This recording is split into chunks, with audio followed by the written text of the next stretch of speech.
Hello student, आज की video में हम लोग स्टार्ट कर रहे हैं अपना एक नया यूनिट। बेसिक यूनिट है काफ़ी फिजिकल केमिस्ट्री का, that is states of matter. States of matter में हम लोग पहले पढ़ेंगे gaseous state and liquid state के बारे में। सॉलिड स्टेट के बारे में हम लोगों के पास एक नया यूनिट ही होता है, वो हम लोग आगे चल के पढ़ेंगे। नाउ स्टेट्स ऑफ मैटर की अगर हम लोग बात करें तो स्टेट्स ऑफ मैटर हम लोग जनरली पढ़ते हैं तीन, that is solid, liquid and gas. बराबर है, ये तीन ही हम लोग पढ़ते हैं। माना कि कुछ लोग क्लेम कर रहे हैं कि एक नई स्टेट है जिसे हम लोग कहते हैं प्लाज्मा, लेकिन बेसिकली हम लोग तीन ही पढ़ते हैं, solid, liquid and gas. And ये जो तीनों की तीनों स्टेट्स है, इन तीनों की तीनों स्टेट्स की अगर बात करें तो these are interconvertible with each other. हम एक स्टेट को दूसरे स्टेट में कन्वर्ट करा सकते हैं by the exchange of the energy. बराबर है। देखिए कैसे, अगर आप लोगों ने सॉलिड के अंदर हीट प्रोवाइड कर दी तो सॉलिड को जब आप लोग हीट करेंगे तो सॉलिड किस में कन्वर्ट हो जाता है, लिक्विड में कन्वर्ट हो जाता है। एंड उसी टाइम अगर आपने लिक्विड को कूल करने के लिए रखा तो लिक्विड किस में कन्वर्ट हो जाता है, सॉलिड में। सॉलिड टू लिक्विड इसे हम लोग कहते हैं fusion, and liquid to solid इसे हम लोग क्या कहेंगे, फ्रीजिंग कहेंगे। बराबर है। सिमिलरली लिक्विड टू गैस मतलब क्या, लिक्विड को अगर आपने हीट किया तो वो गैस में कन्वर्ट हो जाता है, जिससे आप लोग वेपराइजेशन का नाम दे सकते हैं। एंड गैस को अगर आप लोगों ने कूल किया, गैस को अगर कूल किया तो वो किस में कन्वर्ट हो जाती है, लिक्विड के अंदर कन्वर्ट हो जाती है। एंड इससे हम लोग क्या नाम दे सकते हैं, कंडेंसेशन।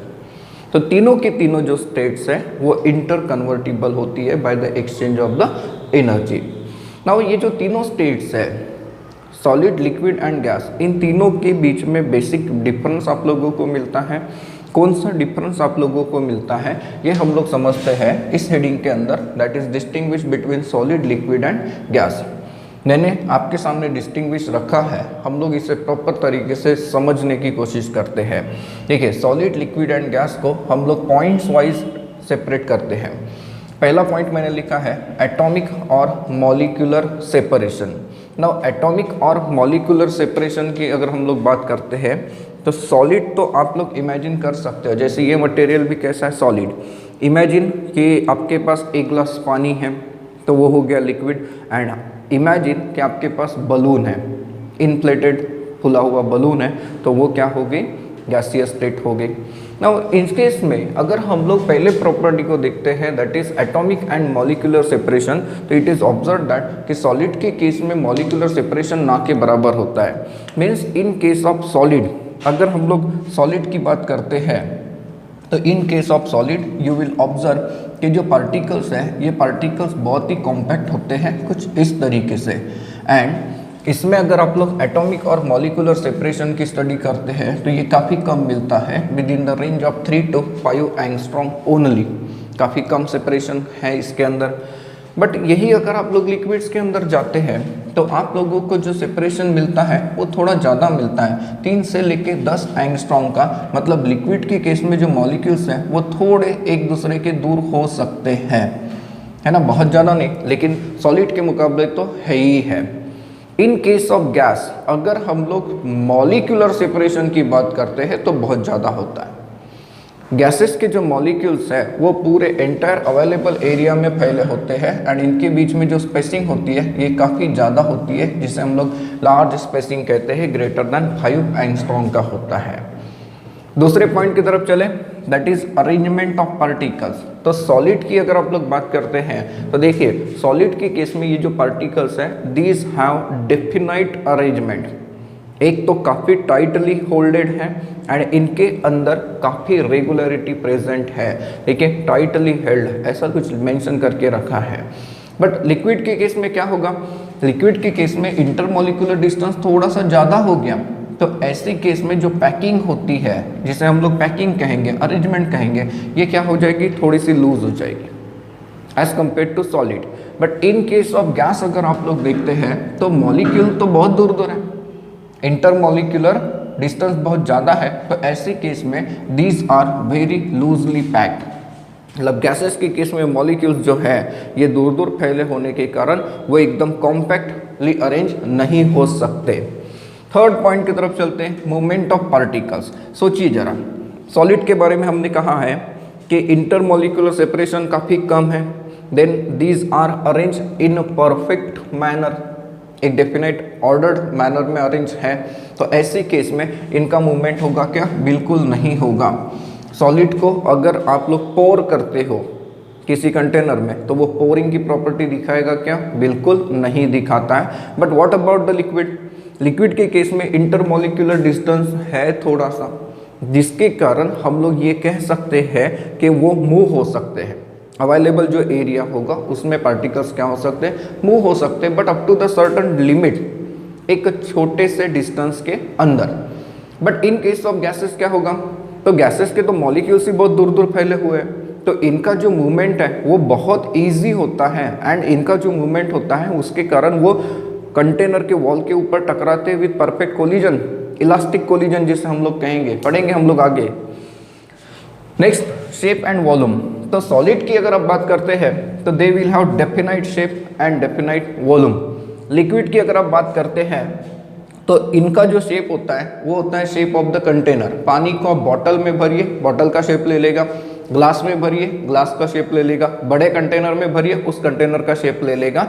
एंड रही बात वॉल्यूम की, तो जितना भरेंगे कंटेनर, जैसे बॉटल 1 लीटर की पूरी बॉटल भर दी तो वॉल्यूम क्या हो गया? पूरा 1 लीटर हो गया। तो shape of the container and इनका डेफिनाइट वॉल्यूम है।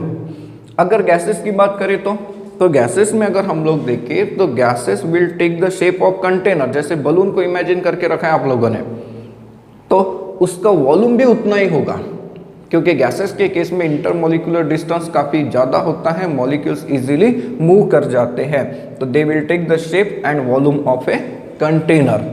Then next property, intermolecular space. तो ऑब्वियसली ये हम लोग डिस्कस कर चुके हैं, सॉलिड के केस में काफ़ी कम है, यहाँ पर थोड़ी सी है, लेकिन गैसेस के केस में बहुत ज़्यादा होती है। Then effect of the change in temperature, small change in temperature. अगर आप लोग सॉलिड को जरा सा हीट करके देखें मॉडरेट टेम्परेचर तक तो बहुत ज़्यादा चेंजेस नहीं होते, बट लिक्विड को अगर आप लोग हीट करके देखें तो वॉल्यूम के ऊपर फर्क हो सकता है, कुछ मॉलिक्यूल इवापोरेट हो सकते हैं, जिसके कारण volume of the total liquid क्या हो जाएगा? कम हो जाएगा। एंड गैसेस के केस में तो बहुत ज़्यादा होता है, गैसेस के केस में बहुत ज़्यादा वॉल्यूम चेंज हो सकता है on the heating. And the last point of the distinguish between is the compression और द एक्सपांशन। ये सॉलिड है, इसे क्या आप प्रेस करके कंप्रेस कर सकते हैं? बिल्कुल नहीं। सॉलिड के केस में एक्सपांशन या फिर कंप्रेशन का चांस नहीं होता। लिक्विड के केस में थोड़ा सा होता है, माइनर, बट जब हम लोग न्यूमेरिकल सॉल्व करते हैं तो हम लोग उसे इग्नोर कर देते हैं, मीन्स लिक्विड को भी हम लोग कंप्रेसिबल नहीं मानते। बट गैसेस के बारे में सोचिए तो बलून है, प्रेस करिए कंप्रेस होता है, और थोड़े सी अगर स्पेस है तो बलून को फुलाइए, इन्फ्लेट करिए, वॉल्यूम क्या हो जाएगा? बढ़ जाएगा। तो gases are highly compressible as well as expandable, right. ये है सॉलिड, लिक्विड एंड गैसेस के बीच का डिफरेंस। अब समझते हैं about the intermolecular forces. Intermolecular forces. Now intermolecular forces की अगर हम लोग बात करते हैं तो इंटरमॉलिक्यूलर फोर्सेस क्या होते हैं? Intermolecular forces are the attractive force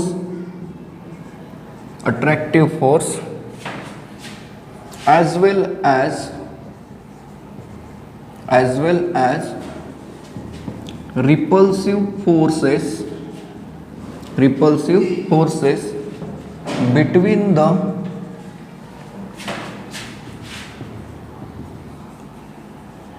neighboring molecules। देखिए ये मैंने इसकी डेफिनेशन आपके सामने रखी और ये आप लोगों को समझ में आता ही है, बहुत ही बेसिक कंसेप्ट है। इंटर मॉलिक्यूलर फोर्सेस मतलब क्या? तो सर इंटर मतलब बिटवीन, तो बिटवीन द मॉलिक्यूल जो फोर्सेस है, अब फोर्सेस बिटवीन द मॉलिक्यूल कौन से हैं? तो forces of attraction and forces of repulsion दोनों प्रेजेंट हैं।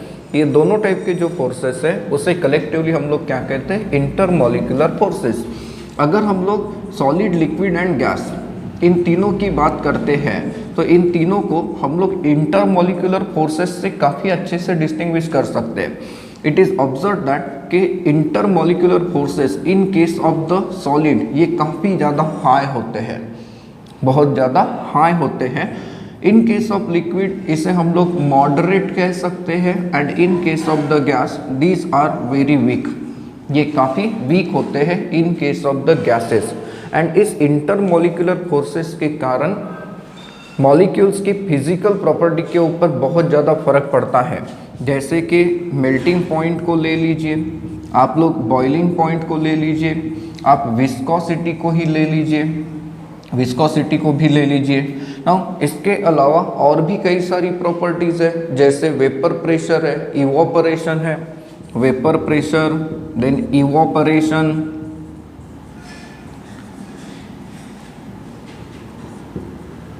इवोपरेशन हो गया। इसके अलावा सरफेस टेंशन को भी ले लीजिए, सरफेस टेंशन के अलावा डेंसिटी को भी ले लीजिए। तो ये जो सारी की सारी प्रॉपर्टीज़ हैं, ये सारी की सारी प्रॉपर्टी इंटरमॉलिक्यूलर फोर्सेस के द्वारा हम लोग इजीली एक्सप्लेन कर सकते हैं। Means solid and liquid, solid, liquid and gas, इन तीनों को अगर आप लोग सेपरेट कराना चाहते हैं तो इंटरमॉलिक्यूलर फोर्स ये बहुत ही बेसिक क्राइटेरिया लिया जाता है। ना मॉलिक्यूल्स के अंदर इंटरमॉलिक्यूलर फोर्सेस कितने टाइप के हो सकते हैं? बेसिकली 4 होते हैं, हम लोग 5वां भी एक उसमें ऐड करते हैं। Means we can say that कि इंटरमॉलिक्यूलर फोर्सेस की अगर हम बात करते हैं तो इंटरमॉलिक्यूलर फोर्सेस आप लोगों को कितने मिल सकते हैं? 5 मिल सकते हैं, जिसमें पहला मैं हेडिंग बना के रख देता हूँ, that is types of intermolecular forces, types of intermolecular forces, जिसमें पहला जो फोर्स ऑफ अट्रैक्शन हम लोग देते हैं इसे हम लोग कहते हैं डाइपोल, डाइपोल इंटरैक्शन। इनकी हेडिंग में बहुत सारा मीनिंग छुपा होता है। Dipole, dipole interaction. दूसरा जो होता है उसे हम लोग कहते हैं आयन डाइपोल इंटरैक्शन। क्या कहते हैं? Ion dipole interaction. तीसरा जो होता है इसे हम लोग कहते हैं dipole induce dipole, dipole induce dipole interaction, interaction कहते हैं।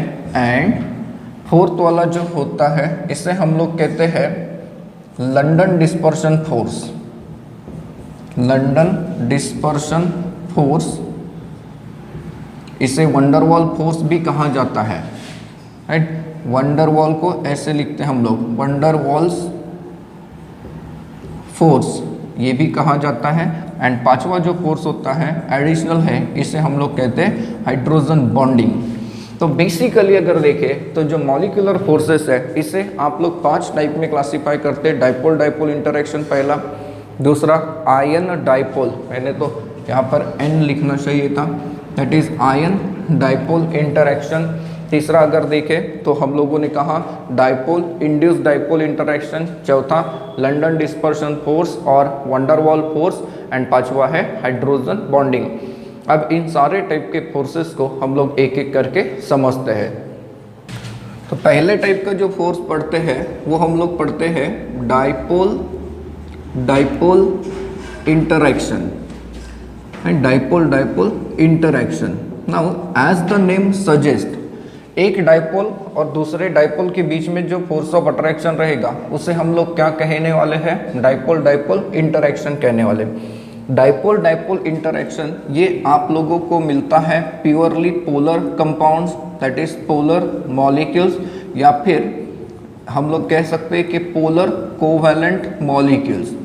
इनके केस में आप लोगों को जो फोर्सेस ऑफ अट्रैक्शन मिलते हैं वो मिलते हैं डाइपोल, डाइपोल टाइप के।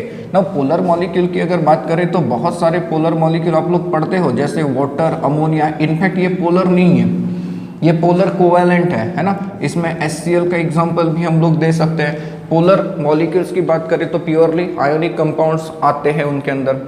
नाउ इनके बीच में आप लोगों को ये जो डाइपोल अट्रैक्शन मिलता है ये कैसे मिलता है जरा सोचो। पोलर मॉलिक्यूल मतलब ऐसा मॉलिक्यूल जिसमें चार्ज का सेपरेशन होता है, एक एंड के ऊपर पॉजिटिव चार्ज होता है, दूसरे एंड के ऊपर क्या होता है, निगेटिव चार्ज। जैसे कि इमेजिन HCl मॉलिक्यूल, अगर ये HCl मॉलिक्यूल है तो जो क्लोरीन एटम है, इस क्लोरीन एटम की तरफ क्या होनी चाहिए, हाई चार्ज डेंसिटी होनी चाहिए।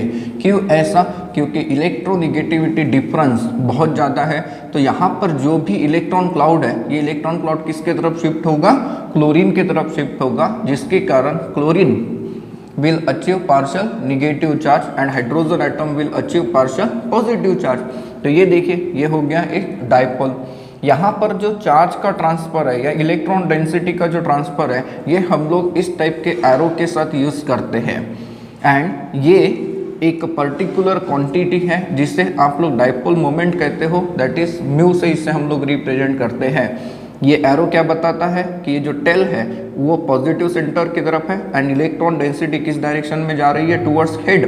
हेड की तरफ क्या है, तो निगेटिव सेंटर प्रेजेंट है। नाउ इनके बीच में इंटरेक्शन कैसे होता है, जस्ट इमेजिन कि कोई आपके पास दूसरा मॉलिक्यूल है, मान लीजिए कि ICl है, तो ये भी पोलर मॉलिक्यूल है। क्यों, क्योंकि इसके ऊपर पार्शियल पॉजिटिव एंड इसके ऊपर पार्शियल निगेटिव चार्ज होता है। सपोज करिए कि दिस इज अनदर मॉलिक्यूल, तो partial positive and partial negative charge present है। देन यहाँ पर दूसरा मॉलिक्यूल रख देता हूँ, ये पार्शियल पॉजिटिव एंड ये पार्शियल निगेटिव। देन इसके बाद अगर हम लोग देखें तो ये लीजिए, वही मॉलिक्यूल को फिर से रखा। ना इनके बीच में इंटरेक्शन को देखो, तो डाइपोल डाइपोल इंटरेक्शन के केस में हम लोगों ने कहा है कि एक मॉलिक्यूल, मतलब एक मॉलिक्यूल का पॉजिटिव एंड दूसरे मॉलिक्यूल के निगेटिव एंड की तरफ अट्रैक्शन दे सकता है। देखिए, पॉजिटिव निगेटिव के बीच में अट्रैक्शन हो सकता है, पॉजिटिव निगेटिव के बीच में अट्रैक्शन हो सकता है। यहाँ पर देखिए Cl एंड I के बीच में अट्रैक्शन होगा। तो ये जो अट्रैक्शन है, इसी अट्रैक्शन को हम लोग क्या नाम देंगे, दैट इज डाइपोल इंटरेक्शन, हम लोग इसे नाम दे सकते हैं। नाउ ये जो डाइपोल इंटरेक्शन है, it is related with the dipole moment. अब डाइपोल मोमेंट के बारे में आप लोगों ने केमिकल बॉन्डिंग के अंदर खूब पढ़ के रखा है। डाइपोल मोमेंट की अगर बात करें तो it is represented by the letter mu, and ये क्या होता है, तो it is the product of Q and R। Q का मतलब क्या होता है, तो magnitude of charge, right, magnitude of charge होता है। एंड R का मतलब क्या होता है, तो R का मतलब होता है distance between the centres of positive and negative part, positive and negative centre, distance between the positive and negative centres, ये होता है। देखिए, आप लोगों ने डाइपोल मोमेंट को डिफाइन किया है, कैसे डिफाइन किया था कि dipole moment is the product of magnitude of the charge and the distance between the centres of the positive and negative centre. Dipole moment को रिप्रेजेंट करते हैं by the letter mu, and इसका जो unit हम लोगों ने दिया था, ये दिया था डी, दैट इज डीबे दिया था। डीबे यूनिट में हम लोग इसे डिटरमाइन कराते हैं। एंड डाइपोल मोमेंट की अगर बात करते हैं तो dipole moment is a vector quantity, right. तो वेक्टर क्वांटिटी है, तो मैग्नीट्यूड एंड डायरेक्शन दोनों है इसके पास। इसे रिप्रेजेंट करते हैं हम लोग कुछ ऐसे एरो से। ये होता है ऑन द पॉजिटिव सेंटर, होता है, इसका टेल होता है पॉजिटिव सेंटर की तरफ एंड इसका हेड होता है निगेटिव सेंटर की तरफ, जो कि इलेक्ट्रॉन ट्रांसफर का हमें डायरेक्शन देता है। नाउ जैसे जैसे डाइपोल मोमेंट बढ़ता है, वैसे वैसे मॉलिक्यूल में पोलैरिटी क्या हो जाती है, बढ़ जाती है। एंड पोलैरिटी जब बढ़ जाएगी तो ये जो इंटरेक्शंस है, ये इंटरेक्शंस क्या हो जाएंगे, बढ़ते जाएंगे। एंड जैसे जैसे इंटरेक्शंस बढ़ते जाएंगे वैसे वैसे इनके बॉइलिंग पॉइंट के ऊपर फर्क पड़ता है, बॉइलिंग पॉइंट भी बढ़ता है। कैसे, सपोज करिए कि मैंने आपके लिए कुछ एग्जांपल रख के रखे हैं, सब्सटेंसेस है मेरे पास कुछ, फिर उनके डाइपोल मोमेंट्स हैं एंड इनके बॉइलिंग पॉइंट्स हम लोग पढ़ने की कोशिश करते हैं। जैसे पहला मॉलिक्यूल मेरे पास है propane, that is CH3 CH2 CH3। दूसरा मॉलिक्यूल है मेरे पास CH3O CH3। तीसरा मॉलिक्यूल अगर हम देखें तो मिथाइल क्लोराइड एंड चौथा है एसीटोनाइट्राइल, दैट इज CH3CN। अब इनके डाइपोल मोमेंट्स को अगर देखते हैं तो इट इज ऑब्जर्व दैट कि ये है 0.1, 1.3, 1.9 एंड 3.9। बॉइलिंग पॉइंट के बारे में देखिए 231, 241, अरे 248 है, देन इसके बाद 249 है एंड देन 355 केल्विन है। ये बॉइलिंग पॉइंट केल्विन के अंदर है। अब आप लोग जरा सा सोचिए, ये वैल्यूज आपको याद करके नहीं जाना है। अगर आप लोगों को डाइपोल मोमेंट्स के हिसाब से बॉइलिंग पॉइंट के ऊपर क्वेश्चन देना है तो वो डाइपोल मोमेंट को गिवन करेगा कि ये इन कंपाउंड्स का डाइपोल मोमेंट है, आप लोग बताइए कि इनका बॉइलिंग पॉइंट कैसे होता है। बेसिकली बॉइलिंग पॉइंट को हम लोगों ने ये समझ के रखा है कि पर्टिकुलर फैमिली में बॉइलिंग पॉइंट इंक्रीज होता है विद द मॉलिक्यूलर मास। हाँ, ये डाइपोल मोमेंट के साथ भी हम लोग बॉइलिंग पॉइंट की स्टडी कर रहे हैं। जैसे जैसे डाइपोल मोमेंट बढ़ता है वैसे वैसे बॉइलिंग पॉइंट भी क्या हो रहा है, बढ़ रहा है। देखिए प्रोपेन का डाइपोल मोमेंट ना के बराबर है 0.1 क्योंकि ये कोवेलेंट कंपाउंड है, बॉइलिंग पॉइंट काफ़ी कम है। एसिटोनाइट्राइल को देखिए काफ़ी ज़्यादा पोलर है क्योंकि डाइपोल मोमेंट 3.9 है एंड बॉइलिंग पॉइंट कितना हो गया 355 हो गया। तो ये पहले टाइप का फोर्स ऑफ अट्रैक्शन था, डाइपोल डाइपोल इंटरेक्शन, एंड इसके कारण क्या चेंजेस होते हैं तो बेसिकली बॉइलिंग पॉइंट प्रॉपर्टी के ऊपर हम लोग फोकस करते हैं। अब दूसरे फोर्स ऑफ अट्रैक्शन को समझते हैं जिसे हम लोगों ने क्या नाम दिया था, that is ion dipole interaction. Ion dipole interaction, देखिए as the name suggest it is the interaction between ion. अब ये आयन क्या हो सकता है तो कैटायन हो सकता है या फिर एनायन हो सकता है एंड डाइपोल। इनके बीच में जो इंटरेक्शन होगा ये इंटरेक्शन को हम लोग क्या नाम देंगे, that is ion dipole interaction देंगे। अब ये आप लोगों को कब मिलता है, ये हमें तब मिलता है जब basically ionic compounds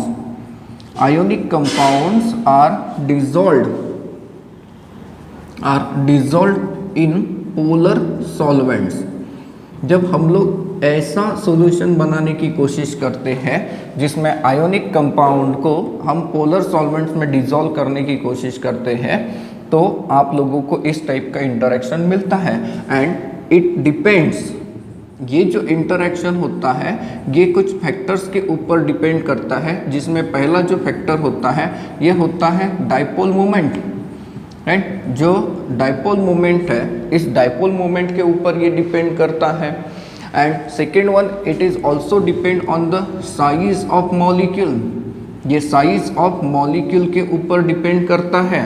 size of molecule के साथ साथ अगर हम लोग देखें तो it is also depend on the charge and size of the ion, that is charge and size of ion, इनके ऊपर ये डिपेंडेंट होता है। नाउ पर्टिकुलरली कब मिलता है, आयोनिक कंपाउंड्स को जब हम लोग पोलर सॉल्वेंट में डिसॉल्व करते हैं तो ऐसा होता क्या है, जब हम लोग आयोनिक कंपाउंड्स को पोलर सॉल्वेंट में डिसॉल्व करते हैं तो आयोनिक कंपाउंड्स टूट जाएगा, आयंस बनाने की कोशिश करेगा। तो ये जो आयंस है positively charge ions ionic compounds के, इनको सराउंड करेगा पोलर मॉलिक्यूल। सिमिलरली जो निगेटिव चार्ज आयन बनेगा उसे भी सराउंड कर सकता है। एंड जब हम लोग आयोनिक कंपाउंड को पानी में डिसॉल्व करते हैं तो ये जो प्रोसेस है इसे हम लोग कहते हैं हाइड्रेशन, या फिर कोई दूसरा अगर सॉल्वेंट यूज़ करते हैं तो इसे आप लोग कहते हो सॉल्वेशन। मतलब क्या, चलो एग्जांपल NaCl को पानी में डिसॉल्व करते हैं तो NaCl को जब पानी में डिसॉल्व करेंगे तो it will produce what, Na positive ion. और ये जो Na पॉजिटिव आयन है, Cl निगेटिव भी होगा, ये जो Na पॉजिटिव आयन है that Na positive ion is surrounded by 6 water molecules. ना इसके ऊपर देखिए पॉजिटिव चार्ज है और पानी तो पोलर है, तो पानी के अंदर का कौन सा टर्मिनल इसके साथ इंटरेक्शन देगा, निगेटिव टर्मिनल। अब निगेटिव टर्मिनल कौन है, ऑक्सीजन। देखिए यहाँ पर पानी को अगर हम लोग देखते हैं तो पानी इस तरीके से पोलराइज होता है, तो ये पॉजिटिवली चार्ज आयन सॉल्वेंट के निगेटिव टर्मिनल के साथ इंटरेक्शन देगा। और ये जो इंटरेक्शन है इसी को हम लोग क्या कहेंगे, आयन डाइपोल इंटरेक्शन कहेंगे, आयन डाइपोल इंटरेक्शन कहेंगे। तो बाकी केसेस में भी, मतलब यहाँ पर देखिए इतना इंटरेक्शन आप लोगों को मिलता रहेगा। पानी की जो मॉलिक्यूल्स है, ये पानी के मॉलिक्यूल्स कुछ इस तरीके से इस सोडियम के कैटायन को घेर लेंगे, सराउंड कर लेंगे। एंड अगर हम लोग इस प्रोसेस को देखें तो इसे हम लोग कहते हैं सॉल्वेशन। एंड जब सॉल्वेंट पानी होता है तो इसी प्रोसेस को आप लोग कहते हो हाइड्रेशन। तो ये हो गया हाइड्रेशन, किसका? सोडियम के कैटायन का हो गया, इसे हम लोग हाइड्रेशन कहते हैं। अगर हम लोग क्लोरीन के एनायन की बात करते हैं, जैसे यहाँ पर क्लोरीन का एनायन रखते तो क्लोरीन का एनायन पानी के साथ जब सराउंडेड होता तो किसके थ्रू अट्रैक्टेड होता? हाइड्रोजन एटम के थ्रू, क्योंकि हाइड्रोजन एटम के ऊपर हम लोगों ने क्या दिया है? चार्ज दिया है, पॉजिटिव दिया है। नाउ जैसे जैसे पॉजिटिव चार्ज बढ़ता है कैटायन के ऊपर, वैसे वैसे उसका साइज छोटा होता है। जैसे जैसे चार्ज बढ़ता है वैसे वैसे साइज छोटा होता है, एंड ऐसे केस में उसका हाइड्रेशन ज़्यादा होता है। फॉर एग्जाम्पल, अगर आपके पास Mg2+ आयन है एंड Na पॉजिटिव आयन है, तो चार्ज देखिए यहाँ पर +2 का है, यहाँ पर 1 का है। अगर इसके साइज की बात करें तो ये होता है 78 पिकोमीटर, एंड सोडियम के आयन के साइज की अगर बात करते हैं तो ये होता है 98 पिकोमीटर। तो अब आप लोग सोचिए किसका हाइड्रेशन ज़्यादा होगा? तो मैग्नीशियम का ज़्यादा होगा। इसमें आपके पास अगर एल्यूमिनियम 3+ होता, मैग्नीशियम 2+ होता एंड सोडियम +1 होता, तो हाइड्रेशन किसका ज़्यादा मिल जाता? मतलब इंटरेक्शन, आयन डाइपोल इंटरेक्शन किस में ज़्यादा मिलता? एल्यूमिनियम 3 पॉजिटिव में, क्योंकि हम लोगों ने कहा है कि depends on the charge and size. Charge ज़्यादा होना चाहिए एंड साइज क्या होना चाहिए? कम होना चाहिए। तो ऐसे केस में आयन डाइपोल इंटरेक्शन आप लोगों को बहुत ज़्यादा मिलेगा। अब तीसरे फोर्स ऑफ अट्रैक्शन की तरफ चलते हैं। क्या नाम दिया था हम लोगों ने? That is dipole induced dipole. Dipole induced dipole interaction इसे हम लोग कहते हैं। एंड ये आप लोगों को कब मिलता है? देखिए, डाइपोल मतलब कौन सा मॉलिक्यूल होता है? पोलर। एंड इंड्यूस्ड डाइपोल ये हम लोग इसके अंदर ला सकते हैं नॉन पोलर मॉलिक्यूल्स के केस में। तो polar molecule and non polar molecule के बीच में जो इंटरेक्शन होता है, उस इंटरेक्शन को आप लोग कहते हो डाइपोल इंड्यूस्ड डाइपोल इंटरेक्शन। यहाँ पर क्या होता है कि जो नॉन पोलर मॉलिक्यूल है, ये नॉन पोलर मॉलिक्यूल के अंदर टेम्पररी पोलैरिटी डेवलप कर देता है पोलर मॉलिक्यूल। कैसे? सपोज करिए कि हम लोग अमोनिया की बात करते हैं, तो अमोनिया पोलर होता है। क्यों पोलर होता है?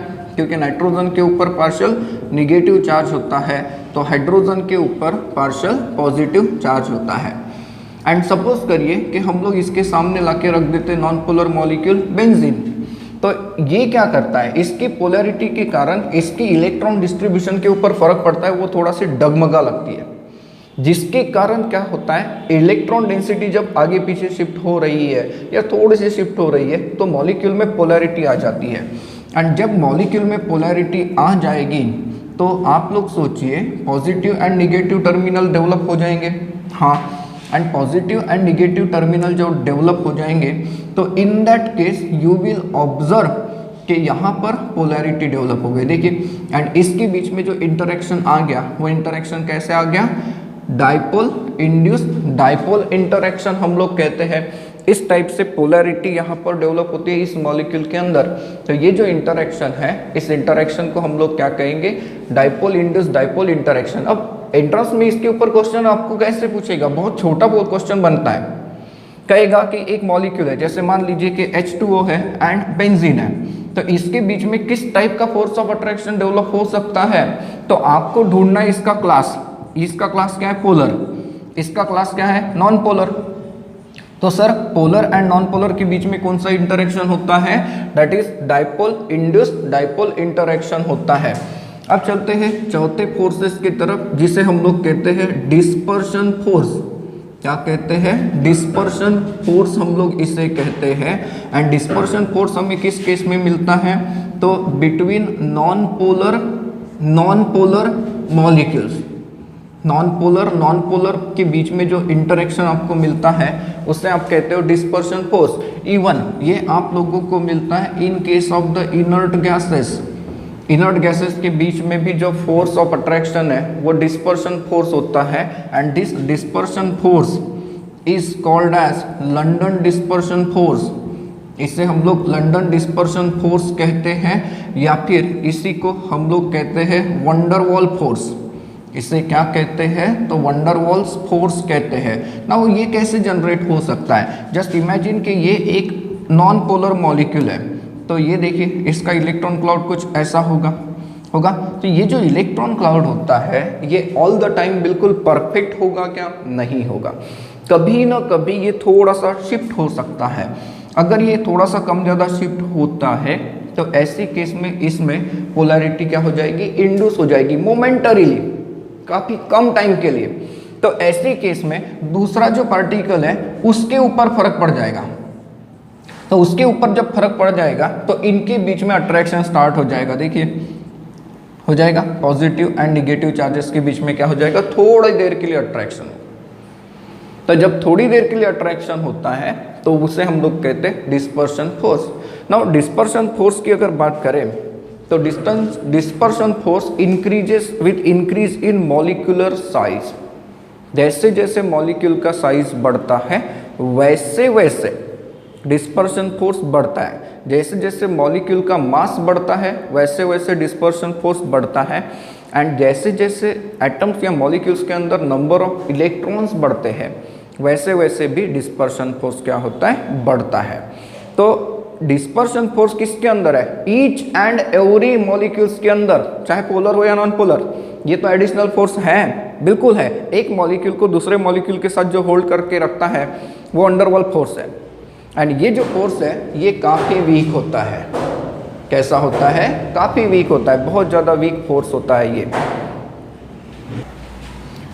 मैं चलते पांचवें फोर्सेस की तरफ, जिसे हम लोगों ने कहा था हाइड्रोजन बॉन्डिंग, है ना? That is hydrogen bonding. Now hydrogen bonding की अगर बात करें तो पहले तो हमें ये पता करना पड़ेगा कि हाइड्रोजन बॉन्ड होता क्या है। तो हाइड्रोजन बॉन्ड क्या होता है? The electrostatic force, the electrostatic force of attraction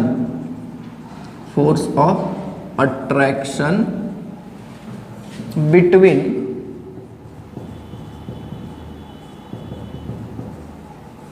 positively polarized hydrogen atom of one molecule and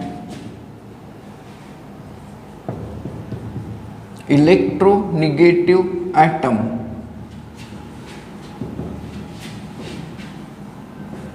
which may be negatively charged, that is electronegative atom of other molecule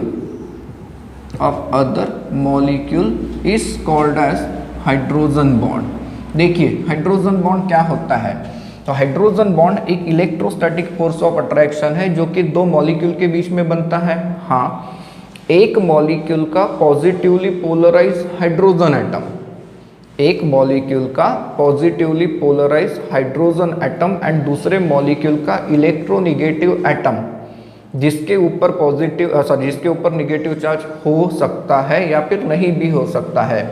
इस force of attraction को हम कहते हैं hydrogen bond. देखिए, the electrostatic force of attraction between positively polarise hydrogen atom of one molecule and electronegative atom of other molecule is called hydrogen bond. Now यहाँ पर हम लोगों ने जो इलेक्ट्रोनेगेटिव एटम की बात करी है, तो जो इलेक्ट्रोनेगेटिव एटम्स होते हैं वो मोस्ट कॉमनली क्या होते हैं? तो नाइट्रोजन होता है, ऑक्सीजन होता है, फ्लोरीन होता है। बाकी भी हो सकते हैं जैसे सल्फर है, क्लोरीन है, लेकिन उसके केस में काफ़ी कम होता है।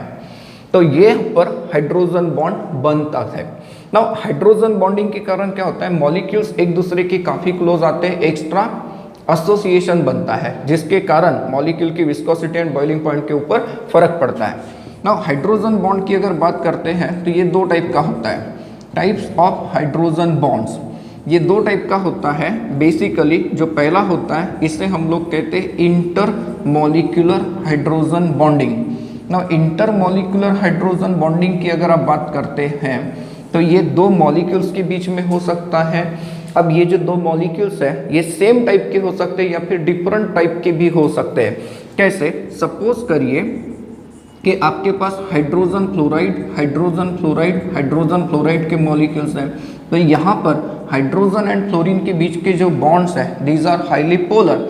देखिए ये कुछ ऐसा होता है कि नहीं होता।